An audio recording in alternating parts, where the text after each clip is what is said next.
Shalom e bem-vindos à Via Rápida Israel, uma frase do hebreu que significa amarás a Israel. Esperamos que vocês fiquem conosco porque nosso professor Dr. Baruch vai compartilhar um estudo expositivo da Bíblia. Dr. Baruch é professor titular no Instituto Zera Avraham, com sede em Israel. Ainda que todas as aulas no Instituto são dadas em hebraico, o Dr. Baruch fica feliz em compartilhar este estudo semanal com dublagem em português. Para mais informações sobre nosso trabalho em Israel, visite nosso site amarasaisrael.org.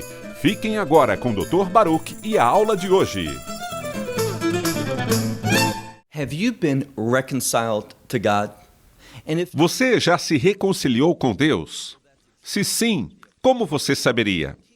É exatamente isso que o apóstolo Paulo vai nos ensinar no estudo desta noite. Dito isso, pegue sua Bíblia e olhe comigo no livro de Romanos, capítulo 5. Livro de Romanos, capítulo 5. Nos primeiros 11 versículos que vamos estudar, vamos ver a verdade fundamental, ou seja, a verdade que todo crente, aquele que tem esperança de um dia ser levado para o reino de Deus e experimentar a presença de Deus por toda a eternidade, além de conhecer as promessas e as bênçãos de Deus, essa pessoa deve afirmar e concordar com o que Paulo está compartilhando nesta passagem. Então, vamos analisar a verdade fundamental com relação à justificação, à reconciliação, à salvação e experimentar a glória de Deus. Então, olhe comigo no versículo 1. Romanos, capítulo 5, versículo 1. Paulo diz: portanto, tendo sido justificados, o que vem a seguir é pela fé ou por fé. Quando andamos na fé, ou seja, quando recebemos, aceitamos o Evangelho, a consequência é que Deus nos justifica. O que isso significa? Que Deus lida com a questão do pecado do ponto de vista do reino. Deus trata o pecado perfeitamente, de forma que nosso pecado seja perdoado. E logo falaremos sobre qual é o elemento que promove isso, de Deus, pois Ele lida com nossa pecaminosidade de modo que Deus não veja o pecado em nossa vida, mas Ele vê a própria retidão de seu Filho. E isso nos dá garantia. Vamos lá, uma vez mais. Portanto, tendo sido justificados pela fé, a paz. Veja que Paulo enfatiza o termo paz, que significa que aquela intimidade, aquele relacionamento e relação de aliança eterna com Deus foi estabelecido pela fé na obra do Messias. Então ele diz: portanto, tendo sido justificados pela fé, a paz temos com Deus. Nós não conseguimos isso sozinhos. No início deste versículo, onde está escrito, portanto, tendo sido justificados, o verbo está na voz passiva, o que quer dizer que nós não justificamos a nós mesmos. Ao invés, recebemos essa justificação por outra fonte. E existe apenas uma fonte de justificação, que é o Messias. Ele é o Redentor, o Justificador, o Salvador. Sem ele, não há esperança. Havia apenas uma maneira da justificação acontecer, e foi pela cruz. Então, vamos ler. Temos paz com Deus, por nosso Senhor, Messias e Yeshua. Versículo 2. Pelo qual também nós temos acesso, entrada. Aqui, isso quer dizer acesso a Deus. E para que esse acesso é bom? Para todas as coisas piedosas, para todas as coisas justas, tudo que está ligado à vontade de Deus. Agora, o que Paulo está revelando é que, se alguém foi justificado, ele quer que o pecado seja removido de sua vida, e não apenas a consequência eterna do pecado, o castigo. Mas ele também não quer viver em pecado, ele quer servir a Deus, fazer a vontade de Deus. Portanto, ele percebe que, da mesma forma que não conseguimos nos justificar, nós tivemos que ser justificados para podermos realizar a vontade de Deus do mesmo jeito. Nós precisamos da ajuda dele. Nós precisamos acessar a sua provisão. E preste atenção, somente quando formos justificados pela fé que teremos acesso à provisão de Deus, para que possamos servi-lo fielmente, cumprindo seus propósitos, seus desejos, sua vontade em nossa vida.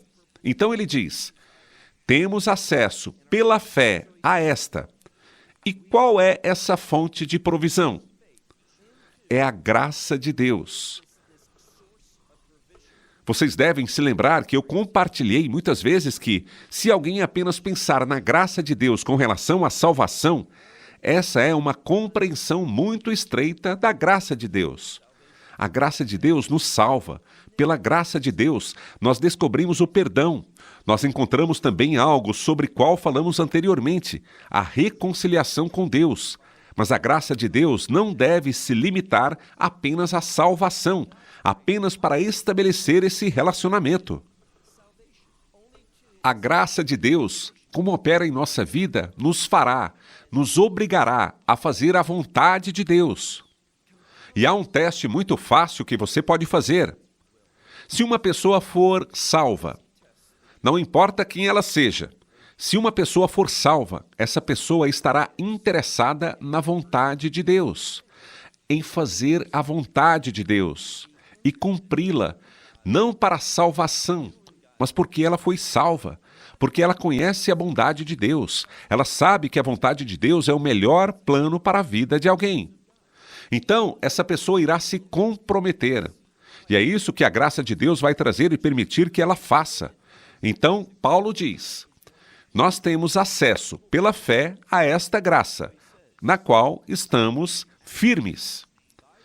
Vou falar isso novamente. A gramática é importante. A palavra usada para firmes está no tempo perfeito, o que significa no momento em que alguém acredita. Agora, quanto a mim, eu cheguei à fé em 1982. Naquele momento em que eu acreditei, eu estava diante de Deus de uma maneira que Deus me receberia. E isso é verdade agora, muitos e muitos anos depois, e continuará a ser verdade para todos sempre. Então, essa graça é suficiente por toda a eternidade. Por esta graça. Ele diz: nós permanecemos firmes. E também por causa desta confiança e porque nós sabemos o resultado da vontade de Deus, Paulo diz: também nos gloriamos na esperança. Aqui tem uma palavra importante. De fato, neste 5º capítulo, o que estamos estudando nesses primeiros 11 versículos, vemos tantos termos teológicos ricos como justificação, graça. Nós veremos reconciliação. E agora nós vemos esta palavra maravilhosa, esperança. Novamente, nós precisamos nos lembrar que a esperança nunca é baseada em desejos de um ser humano. O que isso quer dizer é isso. Eu desejo isso, eu quero isso, e agora vou levar isso a Deus para ver se Ele vai me conceder. Isso é fútil. Essa não é a ação, o comportamento de alguém que tem fé. Nós percebemos que a esperança está conectada às promessas de Deus. Então, em que eu posso ter esperança? No que eu devo ter uma expectativa segura de Deus, conforme sigo em seus propósitos, em seu plano, enquanto caminho na sua vontade. Portanto, tendo por base estar na vontade de Deus, eu posso ter as expectativas das promessas de Deus, do que Deus disse que Ele vai fazer na vida de um crente. Então, observe até onde esta esperança nos traz. Olhe novamente para o nosso texto. Ele diz que nós temos este acesso pela fé a esta graça de Deus, na qual permanecemos firmes e nos gloriamos na esperança. E aqui está a esperança da glória de Deus. Agora, quando falamos sobre a glória de Deus, o que deve vir à sua mente? Uma das coisas que deve vir à sua mente é o seu reino. Se você, por exemplo, olhar no livro de Zacarias, no capítulo 14, ele fala sobre o reino de Deus e menciona como haverá uma luz. Entretanto, muitas Bíblias em português nem mesmo traduzem o adjetivo que descreve esse tipo de luz. Ela é uma luz única. E essa luz é a glória de Deus. Então, existe um relacionamento intrínseco, uma conexão muito forte entre o reino de Deus e a manifestação de sua glória. A glória de Deus é vista em sua presença. E nós também sabemos que nessa passagem de Zacarias 14 está escrito que Deus vai ser um. O seu nome será um. E aqui está o principal, você e eu. E aqueles que farão parte de seu reino, nós vamos reconhecer Deus. Isso significa que nós vamos experimentá-lo. Nós estaremos na sua presença. E sua presença é um lugar glorioso para morar. E é a isso que Paulo está se referindo. Vamos agora para o versículo 3. Paulo diz, mas não apenas. O que ele quer dizer aqui diz respeito não apenas às coisas que estudamos, a esta maravilhosa reconciliação, ao fato de terem sido justificados pela fé na graça de Deus, tendo acesso à própria provisão de Deus, seu poder, conhecendo a perspectiva de Deus, todas essas coisas que ele está prometendo. Vamos repetir o versículo 3. Mas não apenas, e ele diz respeito a isto, mas também nos gloriamos. Provavelmente isso é algo do que você e eu não nos gabamos. E o que é? Ele diz, não apenas isso, mas também. Ou poderíamos traduzir essa palavra por ao invés. Ao invés, também nas tribulações. E pelo fato da frase nas tribulações estar no plural, nós entendemos que aquele que se reconciliou com Deus, ele se torna um amigo de Deus. E quando somos amigos de Deus, aqui está o que João nos ensina na primeira epístola de João. Nós nos tornaremos inimigos do mundo. Portanto, porque o mundo não quer que o reino de Deus, porque o mundo não quer que as mudanças que Deus diz que são boas mudanças, por causa disso, haverá conflito e passaremos por tribulações. Este é um versículo muito importante. No livro de Atos, no capítulo 14, versículo 22, está se falando sobre os crentes. E lá está escrito que nós vamos entrar no reino de Deus. Depois diz, e é necessário, através de muita tribulação, que entremos no reino de Deus. Agora, será que, ao passarmos por essa tribulação, ela não nos faz merecer? Não é assim que conseguimos ganhar a nossa salvação? Isso seria uma heresia total. Ele está simplesmente dizendo que, antes do reino de Deus ser estabelecido, haverá grande perseguição para os crentes, e nós vamos passar por aflições. Entenda uma coisa, nunca nos foi prometido que não sofreríamos perseguições e aflições. O que nos foi prometido, e que veremos daqui a pouco, ao final de nosso estudo, é que nos foi prometido que não passaremos pela ira de Deus. Então, olhe para a Escritura, onde está escrito, mas também nos vangloriamos das tribulações. Por quê? Sabendo. E a palavra a seguir tem uma conotação de experiência. Sabendo que a tribulação produz a resistência, a paciência. Vamos repetir. Provavelmente diríamos, como talvez a maioria das Bíblias, que resistência produz. Essa resistência, essa perseverança para manter, para caminhar na vontade de Deus, apesar do que estamos sofrendo, mas a ordem é diferente dos textos gregos, onde se coloca a palavra resistência antes da palavra produz. Então, sabemos que a tribulação, ele diz, a resistência produz, ou produz a resistência. E a resistência é boa. Por quê? Porque é um processo sobre o qual estamos falando. Ele escreve que não apenas isso, mas veja agora o versículo 4. E a paciência, a experiência. A paciência produz a experiência, e a experiência a esperança. Ou seja, a experiência produz a esperança e a paciência. E a implicação vem do versículo anterior, ou seja, que ela também produz algo, que também tem um resultado, uma consequência. E qual é essa consequência? Muitas Bíblias usam a palavra caráter, mas aqui tem um problema. Literalmente, a palavra usada é de onde se origina a palavra documento em português, que está relacionada ao conceito grego do que seja prova. E o que ele está dizendo é que, enquanto nós suportamos, no meio de, qual é o contexto? De aflições, à medida que suportamos fielmente, consistentemente, caminhando na vontade de Deus, apesar daquilo que estamos experimentando, é por causa disso que nossa fé fica documentada. Em Deus, não.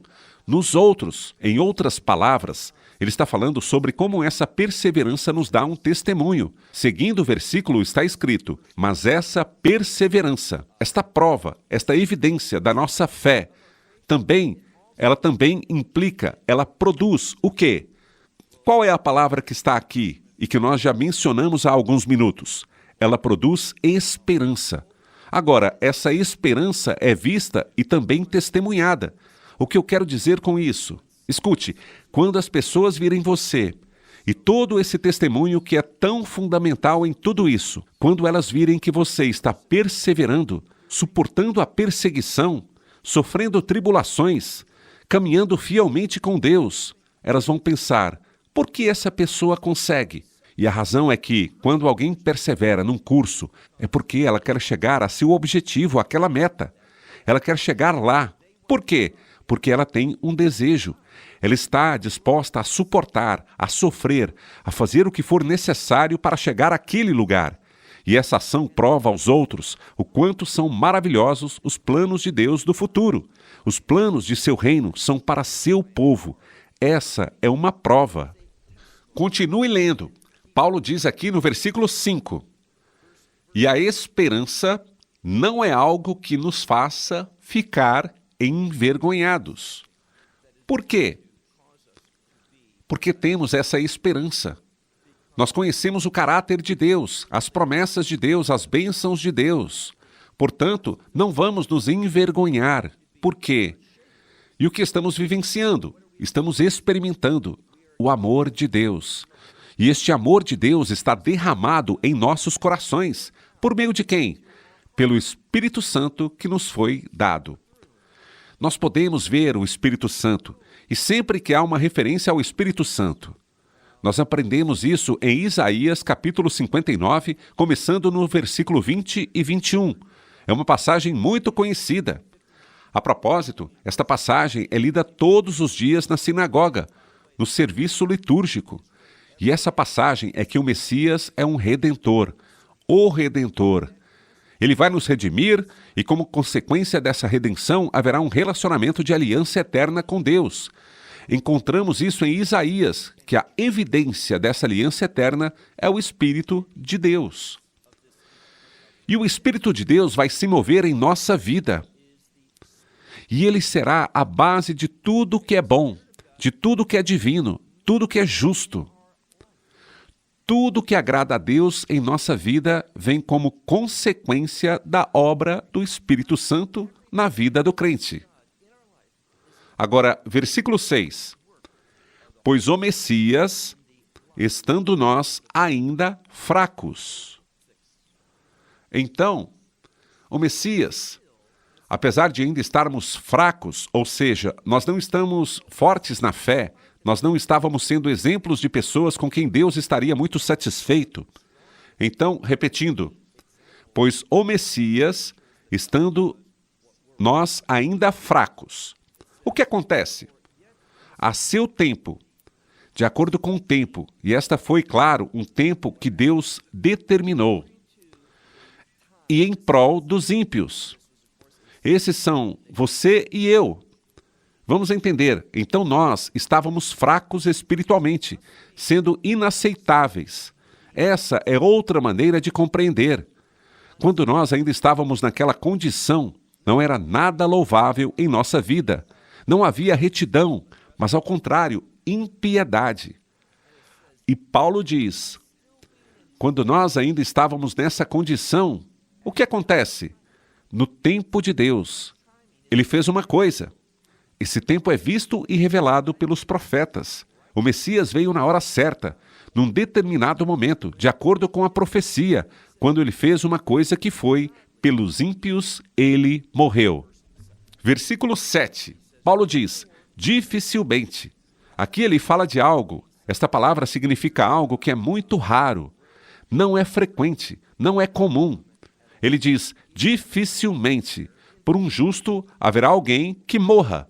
Depois ele diz, embora pelo homem, bom talvez alguém tenha coragem de morrer. O que ele quis dizer é que se alguém for realmente bom, talvez alguém estaria disposto a dar a sua vida por essa pessoa. a viver o sacrifício. Mas ele diz que isso é raro. Mas também é exatamente o que veremos que foi o que o Messias fez por você e por mim. Agora, no versículo 8, ele diz: mas Deus demonstrou seu amor por nós. Agora, deixe-me sair pela tangente e dizer isso. Nós, como crentes, somos chamados a seguir esse exemplo, que é para demonstrar o nosso amor pelos outros. Embora muitos cristãos não saibam, a Torá nos ensina todos esses mandamentos, os 613 mandamentos que estão nos primeiros 5 livros da Bíblia. Esses mandamentos nos ensinam como amar, como demonstrar amor. E é por isso que lemos no versículo 8. Mas Deus demonstrou seu amor porque, sendo nós ainda pecadores, o Messias, por nós, morreu. Fiz uma tradução desse versículo praticamente de forma literal. Por quê? Porque essas palavras explicam exatamente o Evangelho. Quais são as boas novas que Deus colocou neste mundo e que o Messias, seu Filho unigênito, as cumpriu para nós. Então, olhe novamente. Porque Deus, e é o Deus, o único Deus, Ele demonstrou seu amor por nós que, mesmo sendo ainda pecadores, ou seja, somos você e eu, nós, sendo ainda pecadores, o Messias por nós, Ele morreu. Versículo 9. Logo, muito mais. É aqui que fica realmente glorioso para entendermos. Paulo diz, logo, muito mais agora, tendo sido justificados. E o termo justificados poderia ser entendido como sendo justos. Agora, como? Tendo sido justificados agora pelo seu sangue. Então, você e eu, Ele nos justificou. Fomos justificados. Como? Pelo seu sangue. E cada vez que o termo sangue aparece na Escritura, devemos estar pensando sobre o que já falamos antes, que o termo sangue tem a ver com redenção. Então, é por meio da morte que se pode experimentar a redenção. E essa morte foi o Santo Filho de Deus, que morreu por um povo mais santo ainda. E a quem ele se refere? A você e a mim, a todos que fazem parte da humanidade, que são humildes o suficiente e sábios o suficiente para confessar que nós pecamos, que nós não cumprimos a glória de Deus, que precisamos de uma dependência absoluta da misericórdia de Deus, que precisamos receber a graça de Deus. E como aprendemos no capítulo 4, com base na verdade da Torá, que encontramos no livro de Gênesis, a única maneira que você pode receber e ter acesso à graça de Deus, que justifica, que reconcilia, que salva, que redime, o único caminho é por meio da fé. Isso é o que aprendemos no capítulo 4, sobre a vida de Abraão. Diante disso, olhe novamente ao que Paulo diz. Agora, tendo sido justificados pelo seu sangue. E continuando, diz, também seremos salvos. Que quer dizer que todas essas coisas nós não estamos fazendo, nós estamos recebendo. Está na passiva, nós simplesmente recebemos pela fé. A fé é a causa. E quando temos fé no que o Messias fez, na sua obra, pela qual ele derramou seu sangue, entendemos que esse derramamento de sangue redime e traz a justificação. Essa mesma palavra pode ser entendida de forma bem precisa por ser justificados aos olhos de Deus. Continuando, o versículo 8 diz, tendo sido salvos por meio dele, por meio de sua obra. Do que? Eis aqui, da ira, pois diz respeito à ira de Deus. Vejam, esta escritura deixa muito claro que não estamos a salvo de tribulações. Nós não estamos salvos do sofrimento na terra, da perseguição dos inimigos. Muito pelo contrário, com base no que aprendemos, devemos ser pessoas que se orgulham disso, que louvam a Deus, que exultam do nosso sofrimento, por sermos perseguidos por nossa fé. Como está escrito na Escritura, considere tudo motivo de grande alegria quando você sofrer pela justiça. Então, nós somos chamados. No outro local da Escritura está escrito que Paulo escreveu a Timóteo, dizendo, sabe, é por esse sofrimento que Deus nos deu a graça, não apenas a graça que salva, mas a graça que nos impulsiona na vontade de Deus que, como já falamos, nos faz suportar. Assim, nós somos apenas. A promessa que temos é que fomos salvos por meio dele e de sua obra no madeiro, que fomos salvos da ira. Versículo 10. E Paulo continua a dizer, porque se, sendo inimigos, fomos reconciliados com Deus pela sua morte, a morte de seu filho, muito mais agora. Ele vai nos contar uma verdade maravilhosa, dizendo, já que, sendo inimigos de Deus, nos reconciliamos com ele pela sua morte, a morte de seu filho, muito mais agora, tendo sido reconciliados. Ele diz, sim, nós fomos reconciliados, ou seja, ele fala daquele relacionamento e continua, também seremos salvos pela sua vida. Agora, do que ele está falando? Você olha para a maioria dos comentaristas, eles vão te dizer que ser salvo pela sua vida se refere à sua ressurreição. Por isso, a sua morte trouxe reconciliação, mas sua vida, sua ressurreição, essa evidência, traz a salvação nesse sentido.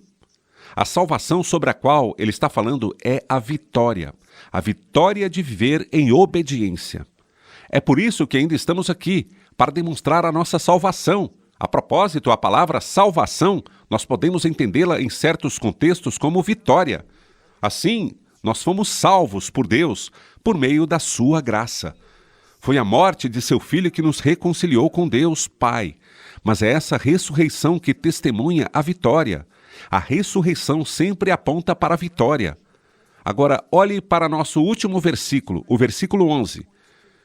E não apenas, ou seja, não apenas essas coisas maravilhosas, mas nós também nos gloriamos em Deus por meio de nosso Senhor Messias Yeshua, pelo qual agora nós alcançamos.